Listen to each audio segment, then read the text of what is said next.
예, 하구 여러분 안녕하십니까? 중국 명시 감상 맡고 있는 중어중문과 안병국입니다.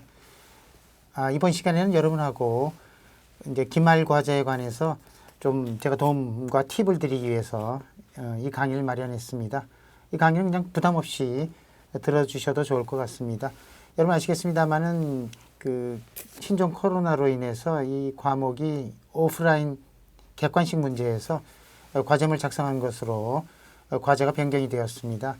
그래서 이 과제는 이미 부과됐고요. 여러분 아마 과제 내용을 파악하신 분도 있고요. 아직 파악하지 못하신 분도 있을 줄 압니다. 과제 내용은 이제 4강에서 15강까지 작품 20개죠. 제가 파악하고 있는 것은 20수입니다. 20수를 이제 감상하는 겁니다. 그래서 20수를 한 수씩 그 작품에 대한 자신의 느낌과 견해를 서술 형식으로 작성하라고 제가 요구했습니다. 즉 작품 하나에 5행이죠. 5줄 정도 그 작품을 잘 이해하시고 감상하신 다음에 자신의 견해와 자기의 느낌 그리고 자기의 생각을 서술 형식으로 서술하는 겁니다. 제가 다른 말 드리지 않겠습니다.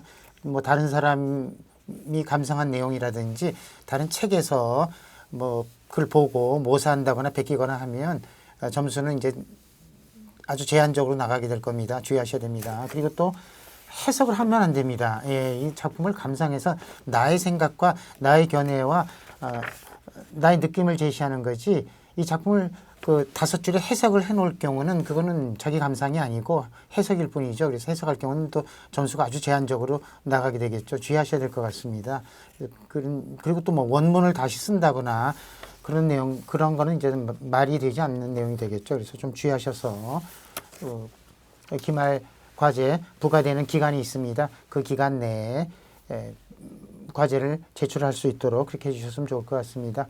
중간 과제 때에는 제가 쓰기 숙제를 냈었습니다. 이제 쓰기 숙제가 양이 좀 많아서 여러분들이 굉장히 불편해했다는 얘기를 들었습니다. 좀 압축하는 것이 초과되고 그래서 제출이 되지 않아서 굉장히 애를 먹었다는 얘기를 들었었는데요. 너무 죄송하고요. 기말에는 아마 여러분 불편한 사항은 없지 않을까 그런 생각이 듭니다. 자, 이번 시간에는 제가 시간이 많지 않기 때문에요. 남은 1시간 동안 제가 기말 과제로 부과된 작품 중에서 몇 수 정도 골라서 작품을 이렇게 감상하고 분석하는 방법을 좀 설명드릴까 이런 생각을 하고 있습니다. 첫 번째 작품 이제 서콜이라는 작품이에요. 서콜이는 누구죠? 여러분 잘 아는 두보입니다. 제가 왜 첫 번에 두보를 골랐느냐? 여러분 아시겠습니다만 두보는 중국 시를 특히 근채 시는 이제 작법과 장법을 완성한 사람이라고 말하고요. 꼭 근채 시 아니라 고채 시의 경우도 두보에 와서 어느 정도 집대성되었다 이렇게 보통 이렇게 얘기하죠. 그래서 우리가 보통 시, 근채 시, 특히 근채 시나 고채 시를 얘기할 때는 두보의 작품을 가지고 다루지 않을 수가 없어요. 그래서 서코리를 먼저 설명드릴까 하는데 이 작품은 제가 교재는 몇 페이지인지 잘 모르겠습니다. 교재를 같이 보시면 될 것 같습니다. 제가 이 내용을 해석하거나 감상하거나 그러진 않을 거예요. 왜냐하면 이미 강의에서 제가 다 했기 때문에 작품을 좀 보고요. 분석하고 작품의 형식과 장법을 좀 새로운 각도에서 설명드리려고 제가 이 강의를 마련했습니다. 이 작품 여러분 잘 보세요. 어떤 작품이 어떻게 돼 있죠? 5원 고채시예요. 근데 그냥 고채시가 아니라 5원 장편이에요. 그렇죠? 한 구가 5수로 돼 있고요. 보시면 총 24구예요. 24구면 이제 장편에 들어가거든요. 그래서 우리가 보통 근채시라 그러면 이제 율시는 8구고요. 절구는 4구에 해당되는데 이렇게 24구로 돼 있으면 우리가 이제 고채시라고 하고요. 고시라고 하고 장편에 속하는 겁니다. 그런데 이 서코리는 장편 5원 고채시인데 아주 독특한 형식을 보여주고 있어요. 보통 우리가 여러분 1강, 2강, 3강에서 고시 배웠었죠. 이 고시는요. 구수나 자수에 제한이 없어요. 고수는 근채시하고 달리. 그럼에도 불구하고 원래 고시는요. 이룬도저로 가야 돼요. 이룬도저라는 건 뭐냐면 동일한 아분, 운모로 가야 돼요. 아분이 하나라는 거예요. 이룬도저라는 것은 동일한 아분으로 간다는 거예요. 근데 이 작품은요. 독특하게도 총 24구가 4구마다 환원을 하고 있어요. 4구마다 이렇게 바뀌고 있습니다. 환영은 운이 바뀐다는 뜻이에요. 보세요. 인, 간, 언이죠. 언, 안인데 이거는 지금은 하나 운모가 다르지만 고대에는 이게 동일했어요. 동운이에요, 동운. 동일한 운부에 들어가 있는 겁니다. 고대에는. 지금은 한어병음이 다르지만요. 당시에는 동일했어요. 그런데 그 밑에 보세요. 그 다음 니꾸는 어떻게 돼요? 니꾸는 이거 보세요. 여기는 운모가 우로 돼 있죠, 다. 그렇죠? 예, 벌써 이 니꾸마다 환운하고 있다는 겁니다. 그래서 아주 독특한 형식을 보여주고 있습니다. 좀처럼 오온고치시의 경우는 환운을 하지 않는데 이 작품은 니꾸마다 환운하는 게 특징이다라고 이렇게 보시면 좋을 것 같습니다. 이 정도로 설명드리고요. 그 다음 내용을 한번 설명드릴게요. 이 작품은 크게 네 단락으로 나눕니다. 네 단락으로 어떻게 나누는지는 제가 조금 이따 설명드릴 거예요. 이렇게 네 단락으로 나눕니다. 네 단락으로 나누게 되죠. 총 이렇게 해서 나누고요. 하나, 둘, 셋, 넷 이렇게 해서 또 나누고요. 이렇게 해서 나누게 됩니다. 그리고 1단락과 제1단락과 제3단락은 평성운을 사용하고 있고요.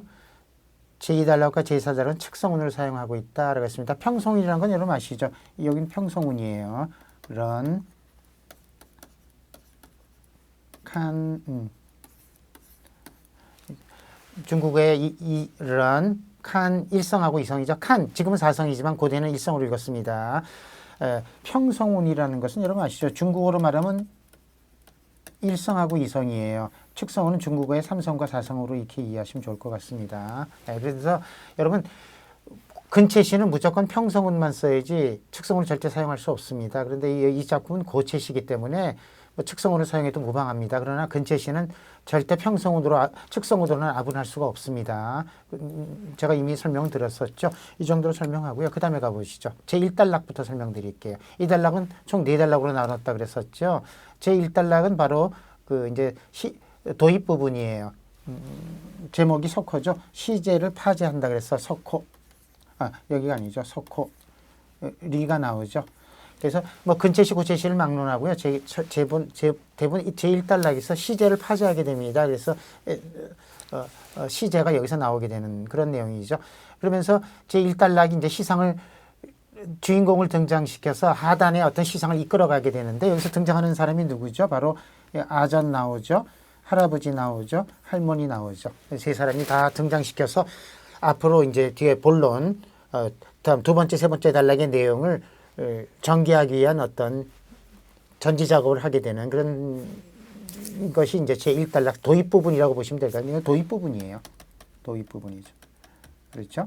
도입 부분입니다. 하단에 시상을 이끄는 부분인데요. 시점이 언제냐? 저녁의 시점으로 시작한다는 거죠. 뭐가 중요해요. 1단락 시작하고요. 세 명의 주인공이 등장하는 그런 내용이에요. 그럼 여기까지 제1단락은 뭐라고요? 지금 도입 부분이에요. 그리고 시제를 파지하는 부분입니다. 제2단락이 이제 뭐냐면 보시면 알겠습니다만 이제 본문 1이에요. 본문의 앞부분입니다. 본문이 2단락으로 나누게 되거든요. 8곳이 아주 정연하게 대칭을 이루고 있습니다. 이렇게 대칭을 이루는 것은요. 주로 근체시에서 배율의 경우에 그런 어떤 장법을 보여주는데 이거는 고체시임에도 불구하고 두 개의 본문이 8곳이 대칭을 이루고 있다는 것은 이미 근체시의 영향을 고체시를 많이 받은 그런 작법을 보여준다는 겁니다. 본문 제1본문이에요. 8곳으로 되어 있죠. 그런데 이 본문 8곳이면 아까도 말씀드렸죠. 예. 형식적으로는 4곳씩 나눠주게 됩니다만 총 8곳가 하나의 그 본문의 내용을 이루고 있다는 거 말씀드렸었고요. 아까 전에 설명드렸습니다. 이렇게 아분하는데요. 여기서는 이 작품은 아주 독특하게도 환운을 하고 단락을 바꾼 첫 번째 일구도 아분을 하고 있는 것이 특징입니다. 보통 오온고체시의 경우는요. 환운을 하더라도 첫째 구는 좀처럼 아분하지 않아요. 보통 7원 고체시의 경우만은 환운을 하면 첫째 구를 아분합니다.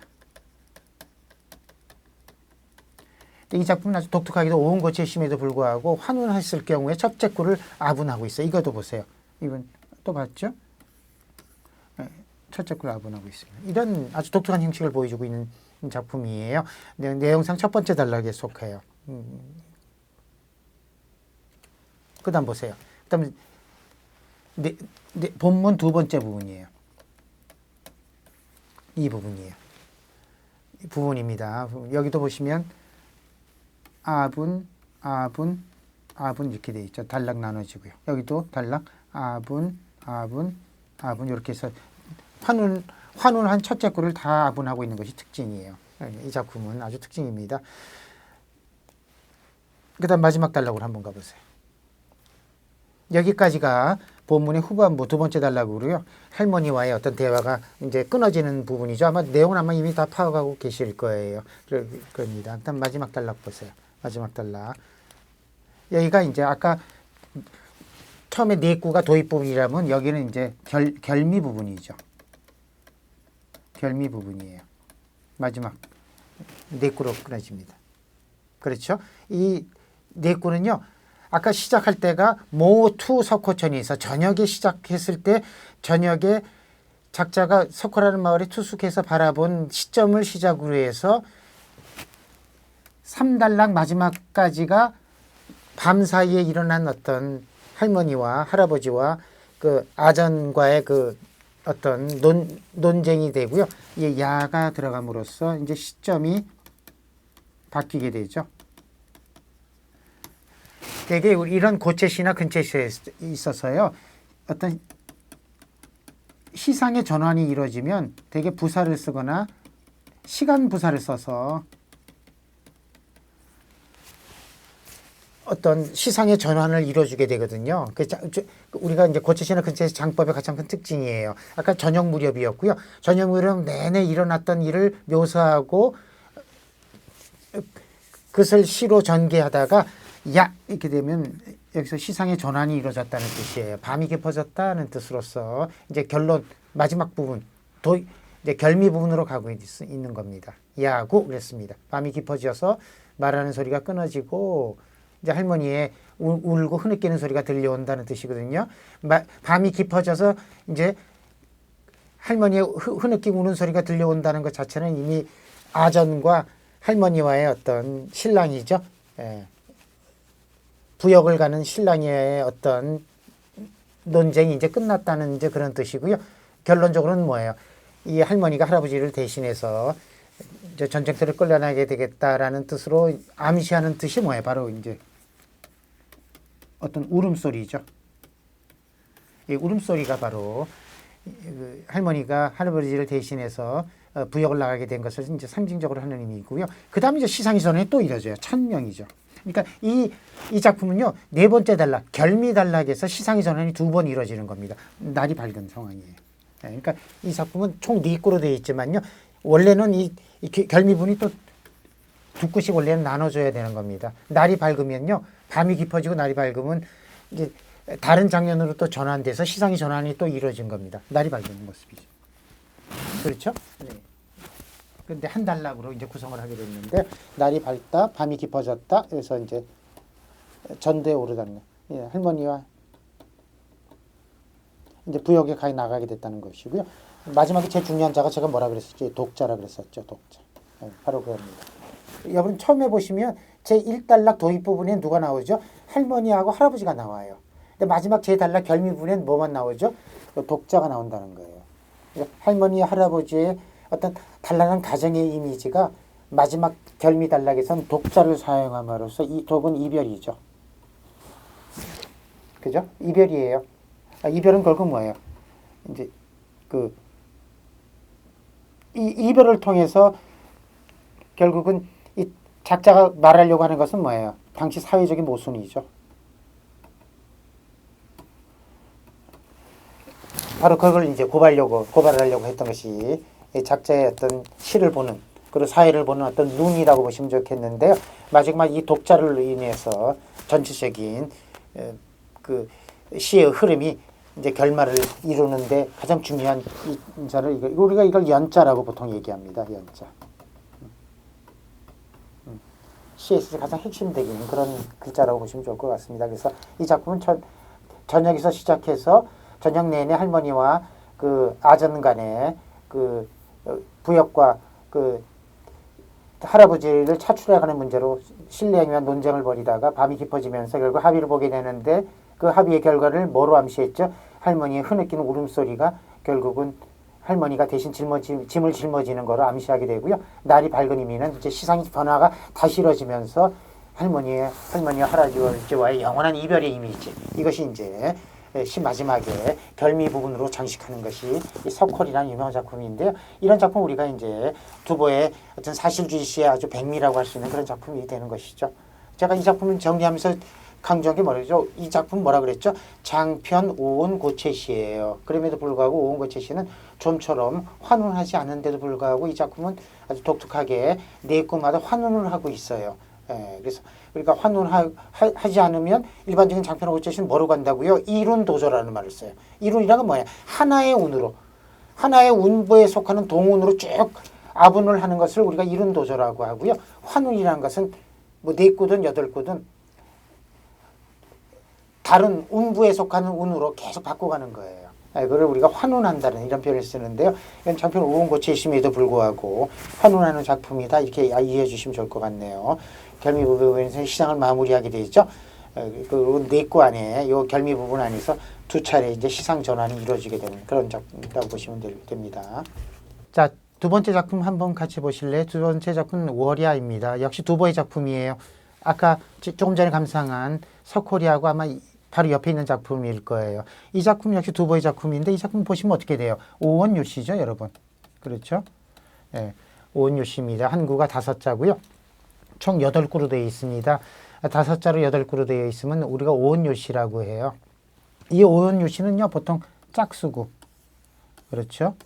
2, 4, 6, 8 마지막 자에 아분합니다. 아분.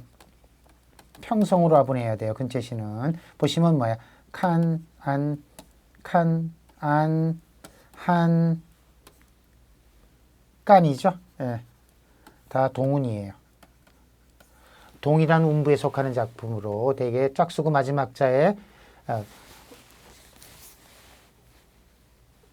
같은 동일한 운부에 속하는 운자로 아분한다 이렇게 이해하시면 좋을 것 같습니다. 그리고 우리가 보통 이런 경우를 첫째는 수련, 합련, 경련, 보통 미련이라고 하죠. 예, 보통입니다. 그래서 우리가 이걸 기, 승, 전결 이렇게 표현하게 됩니다. 기승전결인데 첫째 거는 이제 시상을 도입하고 전개하는 부분이죠. 그래서 되게 첫째 수련에서 이제 시제를 파괴하게 되죠. 월야라죠, 월야. 월야니까 어떻게 월이죠. 되게 수련에서 시제를 파괴하게 됩니다. 여기서 달이란 것은 두보와 자기 아내가 같이 바라보고 있는 그런 달 이런 뜻이 됩니다. 그런 달이에요. 시제를 파괴하게 되는 거죠. 지금 여러분 아시겠습니다. 이 작품 두보의 아내는 부주라는 곳에 있고요. 작자인 두보는 지금 장 안에 갇혀 있는 경우야. 그래서 서로 떨어져서 독자주의하셔야 됩니다. 달을 바라보고 있는 그런 장면이에요. 수련이에요. 그리고 시상을 이렇게 도입하죠. 이 달을 통해서 서로 달을 바라봄으로써 아내에 대한 그림에 대한 시상을 일으킨 거예요. 그 다음에 승리에 이어지죠. 예. 그러면서 이제 자연히 달을 통해서 아내에 대한 생각을 하게 됩니다. 그 아내에 대한 생각이 어떻게 바로 두 번째 함년으로 가게 됩니다. 저 먼 곳에 있을 그 달에는 누가 있어요? 자기 딸이 있죠. 그곳에는 딸이 있고요. 또 여기 장 안에는 누가 있어요? 작자가 있죠. 멀리서도 가여운 마음이 든다 이런 말 요래는 왜 가여운 마음이 든다는 거예요? 작자가 두보가 소아녀예요. 엄마와 함께 있는 어린 딸들이 어린 자식들이 장 안에 있는 나를 그리워하고 생각하고 있는 것을 이해하지 못한다는 뜻입니다. 이해하지 못한다. 누가 이해하지 못한다는 거예요? 지금 엄마와 함께 있는 어린 자식들이 엄마가 잠 못 이루고 이 달밤에 나와서 멀리 해안을 바라보면서 그 달을 보면서 그 남편인 두보를 그리워하고 있는 모습을 이해하지 못하고 있을 거라는 거예요. 왜? 아직 애들이 철이 어려서 그렇다는 거예요. 시상을 일으키는 거죠. 그 다음에 이제 되게 전이죠.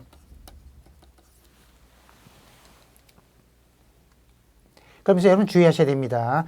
기승전에서 어떤 시상의 전환이 이루어져야 돼요. 그런데 갑자기 보시면 뭐라고 얘기해요? 해석하면 어떻게 돼요? 향기로운 안개에 구름 같은 머릿결이 젖어들고 맑은 달빛에 옷 같은 팔이 차갈 것이다라는 말이 금방 나와요. 시상의 전환이 이루어지는데 갑자기 구름 같은 머리, 옷 같은 팔이 나오게 되니까 이 시상의 전환이 잘못하면 앞에 연하고 끊어질 수가 있어요. 그런데 이거를 끊어지지 않게 하기 위해서 만든 어떤 장치가 뭐냐면 앞에 어린 딸들이 장 안에 있는 남편인 두보를 그리워하는 것을 이해하지 못하는 이해하지 못하는 사람이 누구예요? 바로 아내가 그렇다는 거예요. 그렇죠? 이 아내가 그 다음에 이제 바로 경련으로 이어지고 있는 그런 장면을 보시면 좋을 것 같습니다. 그 아내의 모습을 그 다음에 이제 여기서 묘사해 주는 거예요. 묘사해 주는 겁니다. 그리고 마지막 결론은 뭐예요? 마지막 결이 되겠죠? 결에는 되게 이 시에 대한 어떤 술해를 말하고 있는 거죠. 보통 술해를.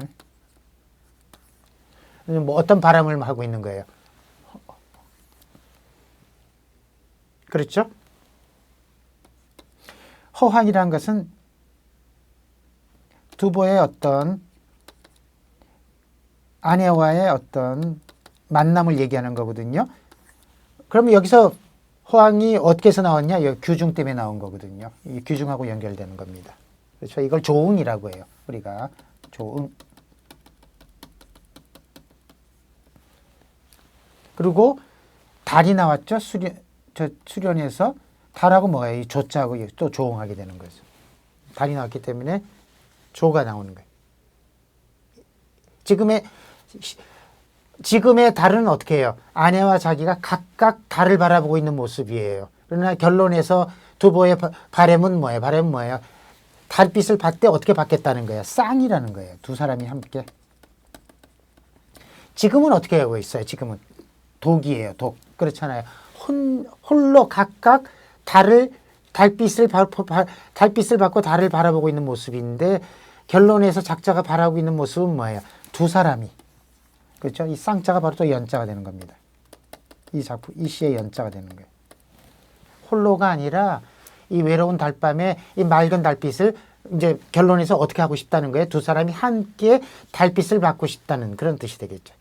쌍자에 주의하셔야 되는 겁니다. 그래서 수련의 월이 조자하고 조응을 이루고 있고요. 규중, 규방.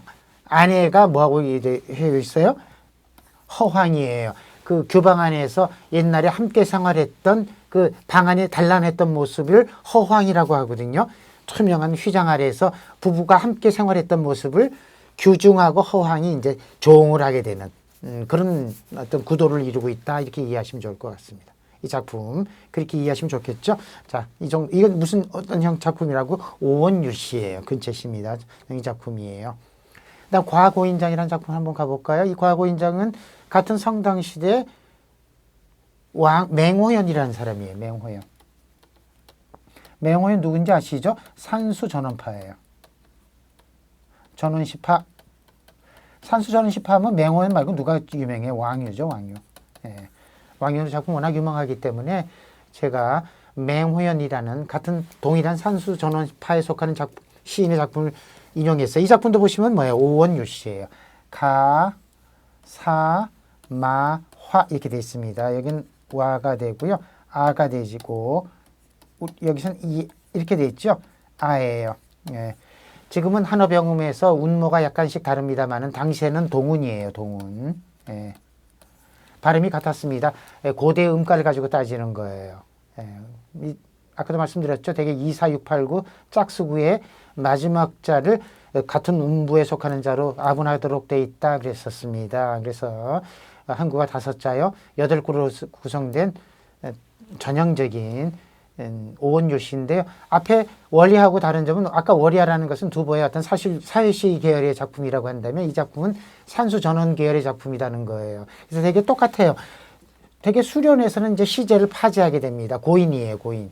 그렇죠? 과고인장이죠. 예. 전이 바로 전가가 이게 장이니까. 예. 되게 수련은 도입 부분에 해당됩니다. 그리고 시제를 파지하게 돼 있어요. 고인의 별장, 고인의 농장을 방문하게 됐다라는 뜻이에요. 예. 그래서 이제 수련에서 시제를 파지하면서 이 작품을 왜 쓰게 되었는지 이렇게 보여주는 거예요. 이 작품을 수련해서 왜 쓰게 된 거예요? 친구가 농장으로 자기를 불렀다 이런 뜻이에요. 그럼 수련은 어떻게 해요? 이제 이어받는 거예요. 수련을 친구가 어떻게 농장을 부르니까 어떻게 가야 되겠죠? 그러면 수련에서는 뭐가 나와요? 이제 가는 과정이죠. 당연히 이어받아야 되니까 농장으로 친구를 찾아가는 과정을 묘사하는데 보통 이제 우리 이런 근처시나 절구에 있어서 가장 대표적인 게 뭐예요? 전경 후술이에요. 보통 앞에는 경치 묘사를 하게 되고요. 뒤에 이제 수해를 하는 것이 가장 특징이죠. 이 작품도 똑같습니다. 앞에는 전경이에요. 여기까지가 전경이에요. 경치 묘사예요. 그 다음에 후술이에요. 되게 마지막 미련에서 되게 앞에 연까지는요 경치나 이런 것을 묘사하고요. 마지막 연에서는 이제 어떤 지취와 술회, 자기의 뜻을 묘사하는 것이 절구나 율시의 가장 특징이죠. 이어받아야 돼요. 그 다음에 뭐예요? 이제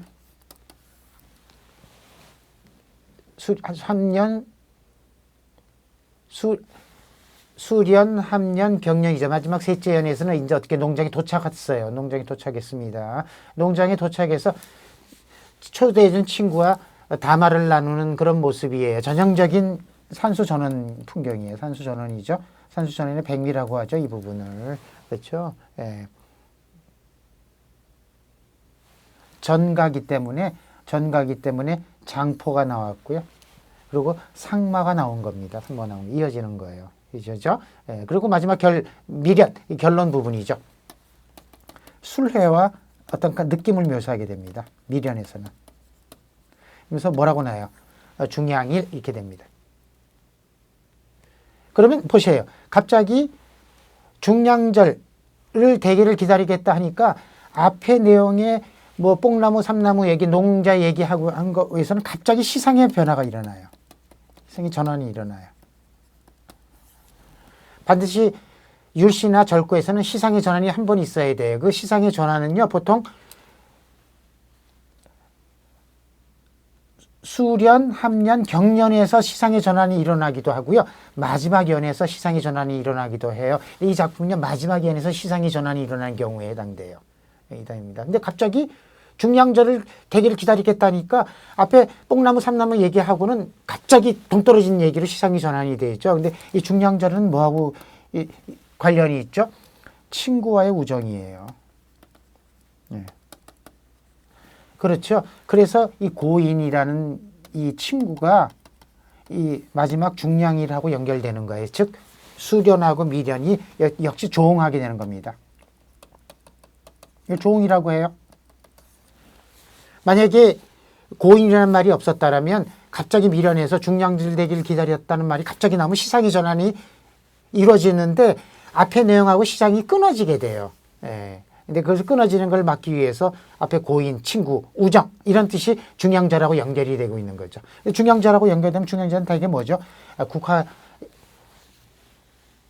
꽃을 따다가 친구가 높은 곳에 올라가서 이제 술을 마시는 그런 풍습이 있죠. 그래서 이제 국화로 연결된 겁니다. 이렇게 연결된 거예요. 그런 내용이 되시면 좋은데 이 작품은 마지막 연에서 시상의 전환이 이루어진 작품이고요. 대개 여러분 아시겠습니다만 오온율시의 경우는 함년하고 경년이죠. 둘째 연하고 셋째 연에 대장을 이루어야 돼요. 대구죠. 대장을 이루어야 됩니다. 원칙입니다. 물론 수련을 이루어도 상관없어요. 일반적으로는 대개 함년과 경년, 둘째 연하고 셋째 연에 대장을 이루는 것을 원칙으로 해요. 이 작품도 마찬가지예요. 녹수, 청산, 촌변합, 과괴사, 대장을 이루고 있어요. 또 셋째 연, 개헌, 파주, 면장포, 면화, 장포, 상마, 대장을 이루고 있습니다. 아주 온전한 대장을 이루고 있죠. 그래서 대개 이런 오온율시는 둘째 연하고 셋째 연이 각각 대장을 이루는 것을 가장 우리가 오은율씨 근처에 있어서 일반적인 원칙이라고 하게 되는데 바로 가장 전형적인 작품이 아닌가 그런 생각이 들어요. 넘어가죠.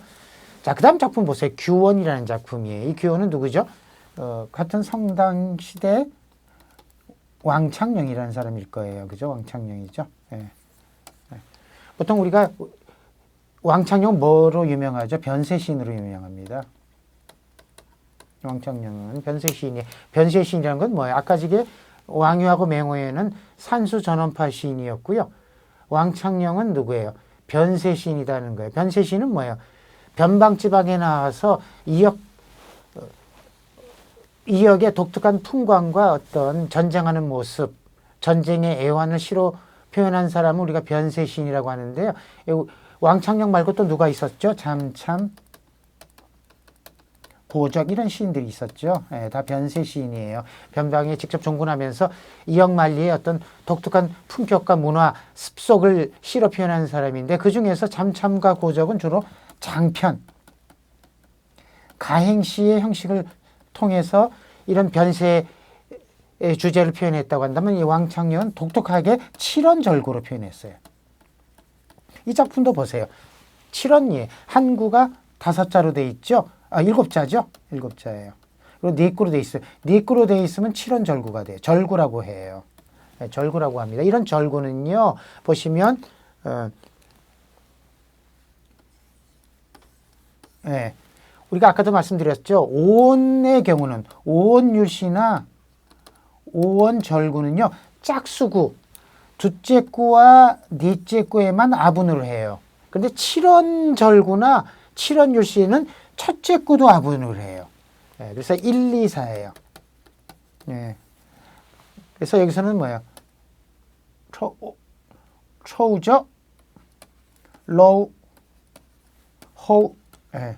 다 운모가 동일합니다. 그래서 동운에 속하는 그런 운부를 배치해서 첫째 구와 둘째 구, 넷째 구에 배치한 전형적인 칠원절구 형식을 취하고 있다. 이렇게 이해하시면 됩니다. 그런데 아까도 말씀드렸죠. 오원율시와 오원절구하고 다른 점은 뭐라고요? 칠원절구나 칠원율시는 첫째 구의 마지막 자도 아분하는 것이 일반적이다. 이렇게 이해하시면 좋을 것 같고요. 보통 우리가 네 구로 구성하는 것이 중국시에 있어서 가장 중요한 리듬이에요. 가장 기본적인 리듬입니다. 그래서 우리가 저를 기, 승, 전, 결이에요. 그래서 이 칠원절구는요. 칠원율시 또 오원절구는 오원율시에 비해서 절반밖에 되지 않기 때문에 반드시 시상의 전환이 한 번은 반드시 있어야 돼요. 근데 반드시 어디서 시상의 전환이 이루어지냐면 절구의 경우는 보통 셋째 구에서 시상의 전환이 이루어져야 돼요. 그것도 아주 강렬하게 일어나야 돼요. 이런 걸 좋은 작품이라고 해요. 네. 만약에 이런 시상의 전환이 셋째 구에서 일어나지 않거나 아주 효과적인 시상의 전환을 나타내는 어떤 표지가 없으면 좋은 작품이라고 하지 않아요. 근데 이 작품은요, 그 셋째 구에서 시상의 전환이 강하게 일어나기 때문에 아주 굉장히 좋은 작품이에요. 이 작품 시작은 규원이에요. 아내의 어떤 원망이라는 뜻이에요. 아내가 어떤 원망이죠?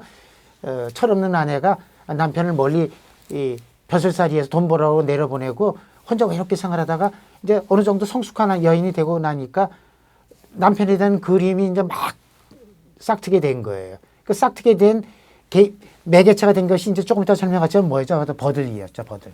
봄날에 파란 버들나무를 보면서 갑자기 멀리 떠나간 남편에 대한 그림이 확 떠오르게 된 겁니다. 이제 여인이 성숙하게 된 거죠. 바로 이 셋째 구가 바로 그 시상의 전환에 아주 백미라고 하고 있는 작품이에요. 그렇죠? 그래서 첫째 구 보세요. 되게 첫째 구에서 파지한다 그랬죠? 시제를 일으키게 돼요. 규예요, 규. 그리고 소부라는 말이에요. 젊은 아내예요. 철없는 여인네라는 뜻이에요. 그래서 기계예요. 그러다가 이제 승으로 연결이 돼요. 철없는 젊은 안악이기 때문에 어떻게 해요? 봄날이 됐는데도 남편이 멀리부터 떠내보내고요. 봄날이 됐는데도 아직 철이 없기 때문에 봄날에 그냥 겁도 없이 뭐예요? 응자에는 진하게 화장하고 누각에 올라온 거예요. 그렇죠? 봄날 화장하다 젊은 여인이 남편을 보내놓고 함부로 하기 쉽지 않은 그런 행동들이에요. 왜냐하면 봄날이면 되게 그리움이 싹트게 되겠고요. 화장을 했다는 건 여인이 이제 뭔가 대상을 찾는다는 그런 의미도 있어요. 근데 이 여인은 다른 뜻이 있는 건 아니에요. 뭐 때문에 그랬다는 거예요? 소부에 아직 너무 나이 어린 여인이었다는 거예요. 아직 성숙하지 않았다는 뜻이에요. 그래서 그냥 멋 모르고 아무 생각 없이 봄날에 짙게 화장하고 누각에 올랐는데 이제 셋째 구에서 강한 시상의 변화가 시상의 전환이 일어나는 거예요. 바로 이 홀자가 이걸 연자라고 해요. 갑자기란 뜻이에요. 철회 없이 아무것도 모르고 있다가 갑자기 성숙한 여인으로 변하게 되었다는 거. 시상의 전환이 뭘 보고 그랬다고요? 양류예요. 파랗게 강가에 늘어진 버드나무 색깔을 보군요. 이 여인이 이제 성숙한 여인으로 보내게 된 거예요. 근데 이 버드나무는 뭐예요? 푸른 버드나무는 어떤 버드나무죠? 이 철없는 여인이 언제인지 모르지만 남편을 멀리 보내던 바로 그 장소예요. 거기서 정표를 나눴다. 보통 예전에 과거에는 이 버드나무 가지를 꺾어서 멀리 가는 님에게, 낭군에게 정표를 주거든요. 처음에는 몰랐었어요. 그러다가 이제 세월이 가고 남편에 대한 그림이 싹 트고 나니까 버드나무를 보고서 남편은 그림이 확 됐다는 거죠. 그래서 이 셋째 구에서 이 시상의 전환이 이루어지는데, 시상의 전환이 이루어지는 것을 강하게 표현한 것이 뭐라고? 이 홀이라는 부사예요. 문득, 갑자기 이런 뜻이에요. 그러면서 이제 마지막 뭐예요? 넷째 구에서 이제 결론을 제시하게 되죠. 결론이 뭐예요? 그 버드나무 빛깔을, 파란 버드나무를 보고 누구에 대한 그림이 이제 사무치게 된 거예요. 멀리 떠난 남편에 대한 그림이 사무치게 되고서 이 여인이 이제 성숙한 여인으로 변한 거죠. 그러면서 뭐예요? 이제 후회하게 되었다는 거죠. 그러면서 뭐가 등장해요? 결국 부서, 낭군이죠. 남편이 등장하는 거예요. 등장이 되는 거죠. 결론에서. 첫째 구에서는 소부가 등장하고요. 나첫째 구에서 이 소부의 그림의 대상이 부서, 남편이 등장하는 그런 어떤 시상 배치라고 보시면 될 것 같습니다. 그래서 중요한 건 뭐라고요? 이 셋째 구에서 홀자예요. 홀자. 문득. 그렇죠? 밭두덕 언덕 위에 핀 파란 버드나무, 늘어진 버드나무 색깔을 보고 이 여인이 이제 성숙한 여인으로 변하게 되었다는 데서 이 홀자가 바로 시상의 전환을 일으켜준 중요한 시어가 되는 겁니다. 되는 거죠. 굉장히. 그래서 이 작품은 짧은 7원사구의 절구 형식을 취하고 있지만요. 이 네 구 안에 강한 시상과 변화가 일어나면서 그 철없는 여인이 성숙한 여인으로 변해서 남편을 그리워하는 그 사무친 여인의 한이 잘 드러나는 작품이라고 보시면 좋을 것 같습니다. 좀 좋은 작품이죠. 그다음 어흥이라는 작품 보세요. 어흥은 누구죠? 예.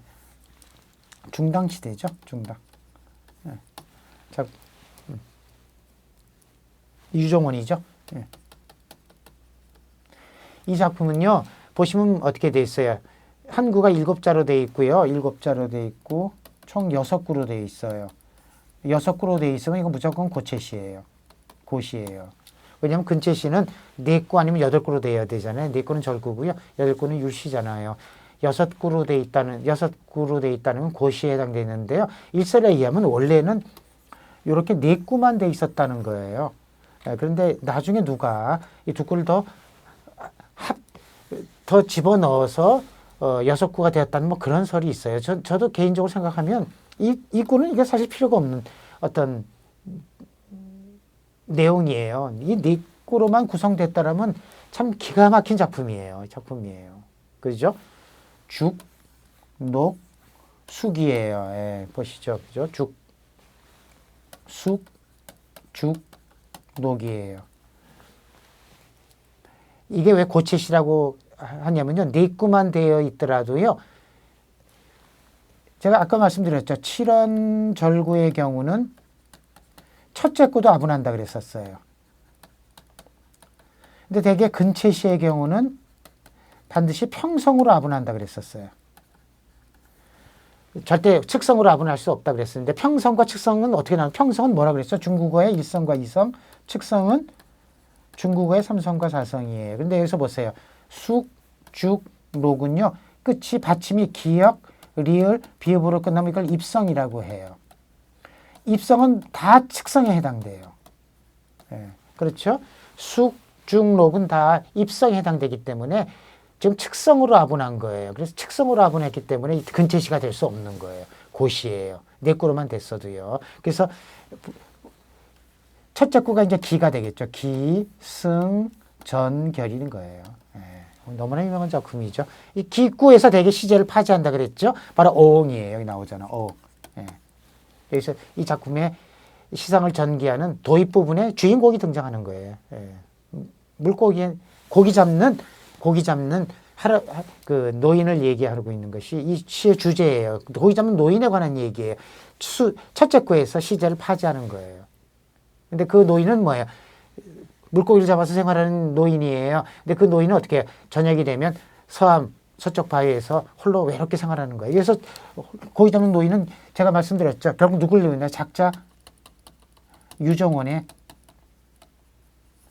자기의 처지와 마음, 유배되어 있다는 뜻이에요. 그리고 고기 잡는 노인으로 자기를 표현했다는 건 이제 세상 무력이나 세상사에 대한 관심이 없다. 이런 뜻으로서 자기 자신을 표상화했다고 보시면 돼요. 그리고 이제 어떻게 돼요? 승이죠. 희상을 이어가는 거예요. 고기 잡는 할아버지니까 어떻게 하겠어요? 밤에는 자지만 그 다음날은 어떻게 해요? 새벽이 되면 물을 길어서 대나무를 떼어서 밥을 지어서 먹게 되겠죠. 그래야 그 다음에 또 나가서 물고기를 잡으니까 효가 나와요. 승으로 되죠. 그 다음에 셋째 보세요. 시상의 전환이 이루어져야 돼요. 아까도 말씀드렸죠. 시상의 전환이 이루어져야 되는데 이 작품도 앞의 작품하고 달리 똑같이 규원하고 달리 아주 이 셋째 구가 아주 유명한 작품이에요. 그 다음에 어떻게 돼요? 새벽, 여기서 효자에 주의하셔야 돼요. 새벽이에요. 여러분 새벽 강가를 한번 이렇게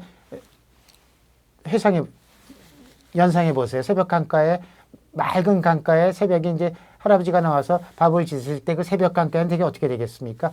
안개가 쫙 깔려 있는 그런 새벽 강가를 연상하시면 돼요. 그러다가 어떻게 해요? 안개가 거친다는 거예요. 이 안개가 거친다는 건 뭐하고 연결돼요? 이 효자하고 연결되는 거예요. 시상의 전환이 이루어지지만 앞에 구하고 이제 과맥이 이루어지는 거예요. 연결 부분이 있는 거예요.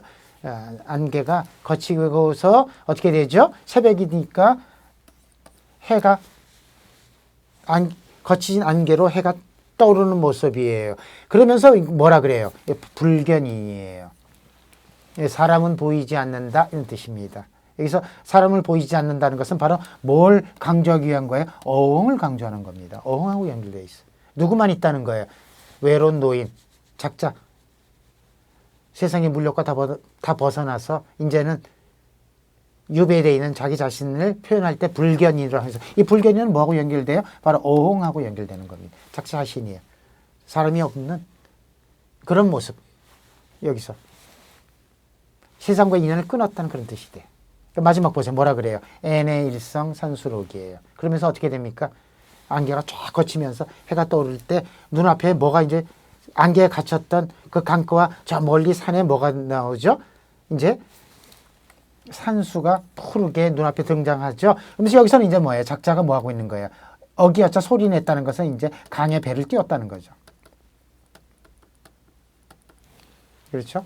맑은 강가에 이제 어기어차 노 젓는 소리라고도 해요. 얘네는.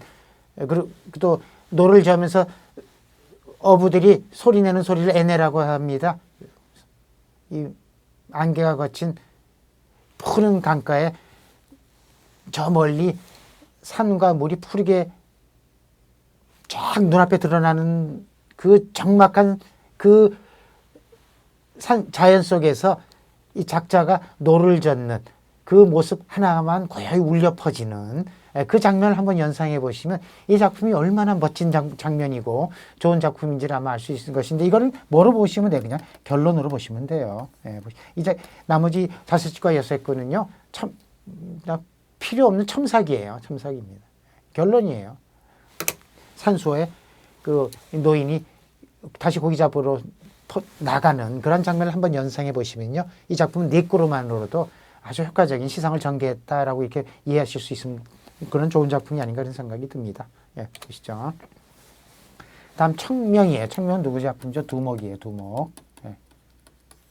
두목이죠. 청명. 예, 유명한 이 작품도 잘 보시면 어떻게 돼요?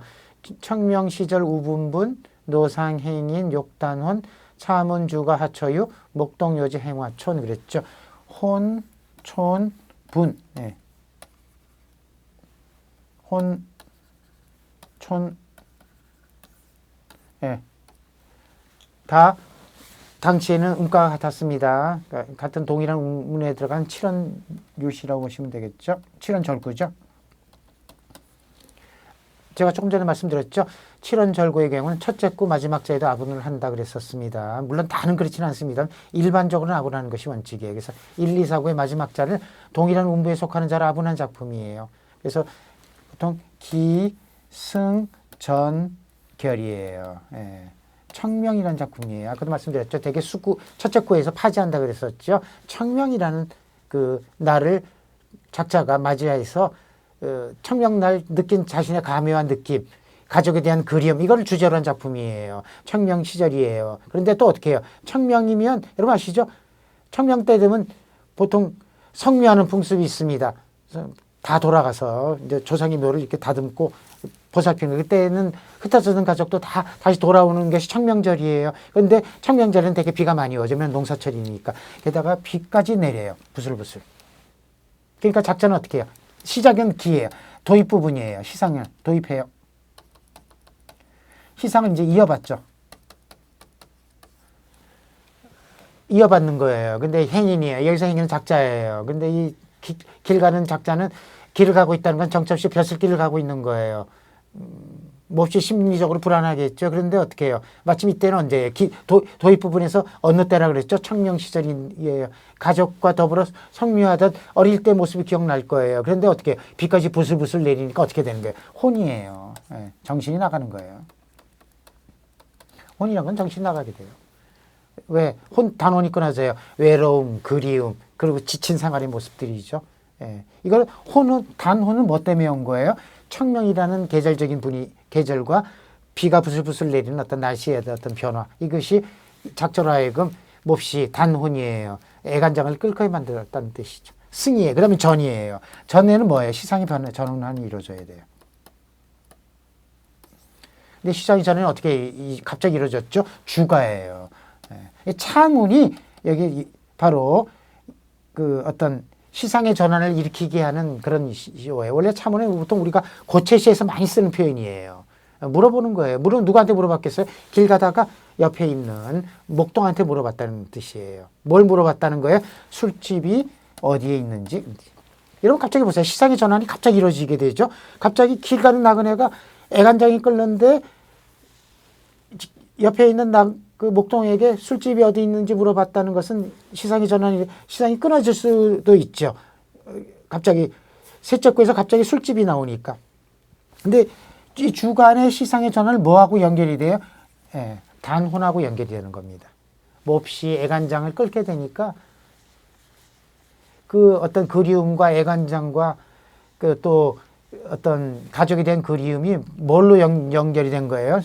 주가로 연결이 된 겁니다. 주가로. 이 외로움, 그리움을 잊기 위한 이 작자의 어떤 탈출구가 술로 연결이 된 겁니다. 그 시상의 전환이 일어났지만 갑자기 시상의 전환은 갑자기 맥이 끊어지는 게 아니라 뭐하고 연결이 되는 거예요? 단혼하고 연결이 되는 거예요. 그래서 마지막 결 뭐예요? 목동요지 행화천이에요.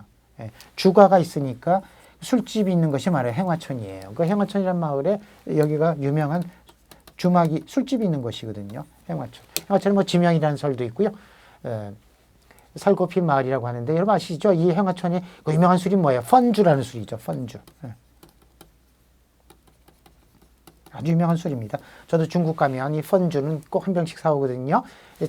그렇게 흔하게 있는 술은 아닙니다. 이 펀주는 역사는 500년이 넘은 유명한 술이에요. 펀주 아마 드셔보셨을 겁니다. 이 행화천에서 파는 유명한 술이 펀주라는 술인데요. 결국 주가 때문에 행화천으로 결론에서 연결되는 것이죠. 이 주가라는 맛이 밑에 것들이 나온 것이 아니라 단원 때문에 나왔고요. 이 단원은 또 청명하고 연결이 된다. 이렇게 이해하시면 좋을 것 같아요. 그죠? 짜임새가 아주 잘 된 그런 작품이라고 보시면 좋을 것 같습니다. 그 다음에 장진주의 길어서 제가 이 시를 감상하거나 설명하려는 건 아니고요. 이 장진주는 누구의 작품이죠? 이백이죠. 이런 시를 뭐라 그래요? 악부시라고 해요. 그러면요, 아까 지게 고채시하고 근채시하고 이 악부시하고는 또 어떻게 다르냐 이런 뜻이에요. 예, 악부시라는 건 여러분 제가 그 강의 1강에서 2강에서 설명한 바 있습니다. 악부시는 언제죠? 한나라 때 민간가요라 그랬었어요. 예, 민간가요라 그랬습니다. 민간에서 지어졌던 노래들이 민요예요. 민요를 수집해서 정리하는 것이 악부시라고 한다 그랬습니다. 그러면 이 장진주는 이백이 한 대의 악부시의 형식과 그 어떤 감정 그리고 그 어떤 주제와 내용을 이 성당 때 자기 시대에 와서 재해석해서 그 느낌으로 새로 쓴 것이 이 장진주라는 작품이에요. 그 형식은 한 대의 악부시의 어떤 형식을 따왔다는 거예요. 그리고 악부시의 특징이 뭐예요? 구수나 자수의 제한이 없다고 그랬어요. 그렇죠? 예. 여러분, 그럼 고채시하고 어떻게 달라요? 고채시는 반드시 어떻게 돼요? 온고시 하면 7원고시예요. 구수가 자수가 5자는 7자로 딱 제한이 돼 있어요. 그리고 이 고채시의 경우는 자수는 제한이 없지만 그래도 아주 그렇게 편폭이 길진 않아요. 그런데 악부시의 경우는요. 구수나 자수의 제한이 없는 겁니다. 아주 자유로운 형식이에요. 왜냐하면 그 당시에 노래로 불려졌기 때문에 민요로 불려졌기 때문에. 그러면 장진주 이백이 이런 악부시 형식을 성당대에 와서 이런 형식을 사용한 이유가 뭐예요? 어떤 자유로운 형식을 추구한 거죠. 그렇죠? 두 분은 아주 천재성을 가지고 있었기 때문에 이 구수와 자수에 딱 제한이 돼서 그 안에서 틀에 갇혀서 시를 쓰는 것을 싫어했습니다. 그렇기 때문에 이 구수와 자수의 제한이 없는 자유로운 악부시의 형식을 도입한 거예요. 이 장진주가. 보시면 어떻게 돼요? 앞에는 군불견은 보통 악부시에서 도입 부분에 늘 의례적으로 시작되는 부분이에요. 예. 여러분 뭐 이 정도의 뜻이에요. 이 군불견만 보더라도 악부시의 형식을 도입했다는 걸 알 수 있어요. 악부시에서 쓰는 도입이에요. 보시죠. 또 군불견 또 나오죠. 이렇게 나오죠. 보통 7자로 가죠. 7자로 가요. 7자. 7자로 가다가 7자로 가요. 주로 이런 악부시는요. 주로 7자로 가는 것이 가장 일반적이에요. 그러나 꼭 구수나 자수의 제한이 없기 때문에 보세요. 그러다가 어떻게 돼요? 3자로 또 가죠. 3자로 이렇게 가죠. 이게 악부시의 가장 큰 특징이에요. 구수나 자수의 제한이 없어요. 그 다음에 또 어떻게 해요? 갑자기 5자로 가요. 네, 악부시의 특징이라는 것이 이렇게 구수와 제한이 없이 일정하게 가지 않고요. 막 섞어가게 됩니다. 5자, 석자, 7자를 막 섞어서 쓸 수 있어요. 그러나 기본 리듬은 뭐라고요? 기본 리듬은 대개 7자로 가요. 한 구가 7자로 가는 것이 특징이에요. 그러나 악부시는 꼭 7자로 일정하게 가는 게 아니라 그 사이에 뭐 한 구를 5자로 섞어 쓰기도 하고요. 한 구를 3자로 섞어 쓰기도 하고요. 마지막에 또 뭐라고요? 또 한 구를 3자로 이어가잖아요. 이게 특히 악부시가 가장 특징이라고 이해하시면 돼요. 그래서 제가 이 시를 해석하려고 하는 게 아니라 이런 성당 시대에도 이런 악부시 형식을 사용하는 것이 가장 많이 있었다는 거예요. 그중에서 이런 악부시 형식을 가장 도입하기를 좋아했고 즐겨했고 또 가장 큰 어떤 재주를 보여줬던 사람이 이백이라는 시인이에요. 이백은 왜 그랬을까요? 그건 아주 천재적인 시인이었기 때문에 이런 형식이 꽉 매이는 것을 아주 싫어했어요. 그래서 이런 형식을 도입한 거예요. 도입한 겁니다. 보세요. 이 작품. 백설가 송무판관 귀견이죠. 예, 변세시죠. 변세. 아까 변세시는 제가 어떻게 그랬어요? 왕창녕의 그 변세시 귀원시는 짧은 7원사구의 절구 형식을 보여주지만 그 외 잠삼이나 고적의 시는 다 어떻게 된다고요? 장편가행이라 그랬어요. 그 중에 대표는 장편 7원가행이에요. 이렇게 7원 한 구를 7자로서 길게 노래하는 것이 변세시의 특징이다 보시면 돼요. 이 작품도 그런 작품이에요. 그런데 이런 장편 7원가행은 대개 어떻게 돼요? 이게 환운을 하게 돼요. 예, 이것이 당대에 오면 이런 고채시의 특징이라고 보시면 됩니다. 장편 고채시를 우리가 가행이라고 해요. 이런 장편 고채시는 대개 어떻게 한다고요? 특히 7원 장편 고채시나 가행의 경우는 반드시 환훈을 한다 그랬었어요. 환훈. 그리고 오원의 경우는 환훈을 잘 하지 않는데도 불구하고 아까 두보의 석호리의 경우는 아주 독특하게 아주 특이하게 환훈을 한다 한 작품이라 그랬어요. 이 작품은요 7원이기 때문에 당연히 환훈해요. 북풍권지 백초 절 설 이렇게 되어 있죠. 이 작품은요 레 개. 이 작품은 두꾸마도 환훈을 했어요. 이렇게 끊어가요. 두꾸마다 끊어가는 게 특징이에요. 이 작품도 아주 독특해요. 그리고 막, 박, 차기 이거 여기서 또 네 구로 끊어갔어요. 일정하지가 않아요. 이 작품은요. 두꾸마다 환훈, 두꾸 환훈, 네 구 환훈이에요. 그 다음에 뭐예요? 빙, 응 이렇게 가죠. 그 다음 가보실래요? 두꾸 가요. 끊어갔어요. 객, 적, 두꾸로 끊어갔어요. 문, 번, 또 두꾸예요. 노, 처, 그렇죠? 노처죠. 예. 두꾸 또 환훈이네. 이렇게 끊어갔습니다. 이 작품은요, 기본적으로 7원의 장편 고체시나 가행은 네 구마도 환훈하게 되어 있는데도 있지만 이 작품은 아주 독특하게 두꾸, 이구마도 환훈하는 것이 특징이에요. 이구마도 하는 것이 특징입니다. 그리고 이런 그 변세시는 주로 뭘 표현한다 그랬죠? 뭘 표현하는 것이 특징이라 그랬죠? 앞에 잠깐 볼까요? 뭘 표현하는 것이 특징이라 그랬죠?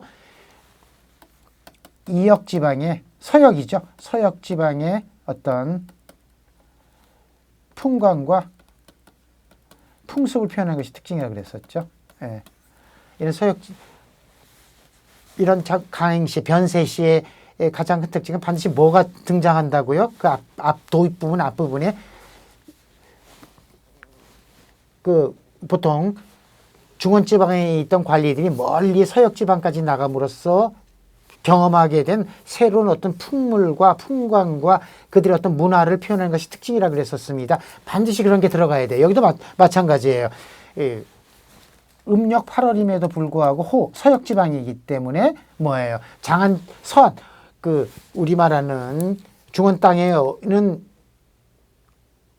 11월, 음력 11월이 돼도 눈이 내릴까 말까 하는데 이미 음력 8월인데도 어떻게 해요? 갑자기 한밤중에 봄날처럼, 그죠? 봄바람이 불어오는 것처럼, 그죠? 천구루 만구루의 이화예요. 백꽃이 피었다고 이렇게 표현하고 있어. 아주 유명한 표현이거든요. 그래서 봄바람이 불어와서 천구루 난구루의 그죠? 백꽃이 피었다는 거, 이 백꽃이라는 건 그냥 꽃이 아니라 뭐예요? 눈이 내렸다는 거거든요. 이 표현이 참 서정적이죠. 바로 이런 표현이에요. 이런 이역적인 풍광에 대한 묘사가 이 변세시에는 반드시 들어가야 됩니다. 반드시 들어갑니다. 이런 것이 특징이에요. 이 아랫부분도 다 마찬가지거든요. 이런 것들이 반드시 들어가야 되는 것이 변세시의 가장 큰 특징이다라고 이해하시면 좋을 것 같아요. 이해가 되시죠? 이제 설명 다 드리지 않을게요. 예. 자, 이 정도로 하시죠. 시간이 벌써 1시간이 거의 돼가네요. 예. 다 감상할 수는 없을 것 같고요. 제가 오늘 이 시간 1시간 정도 이렇게 여러분하고 특강을 마련한 이유는요. 여러분 이제 그 기말 과제로 20수 정도에 대한 감상을 쓰기로 되어 있는데요.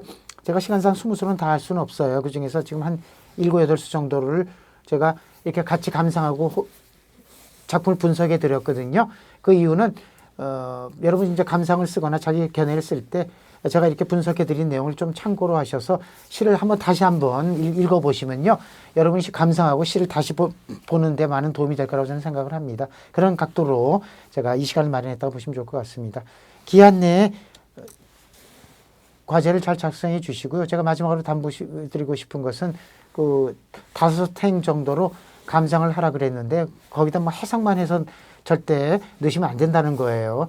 자기의 느낌과 자기가 접근한 이 시에 대한 이해를 서술 형식으로 작성해 주시면 좋을 것 같습니다.